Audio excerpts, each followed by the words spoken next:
You ask Tiger to solve. This deals with linear equations with one unknown. The final result is x equals 138. Let's solve it step by step.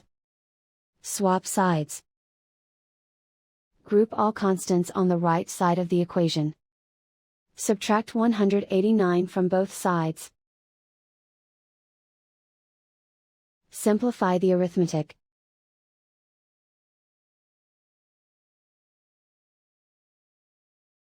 Convert the x into a positive number. Multiply both sides by -1.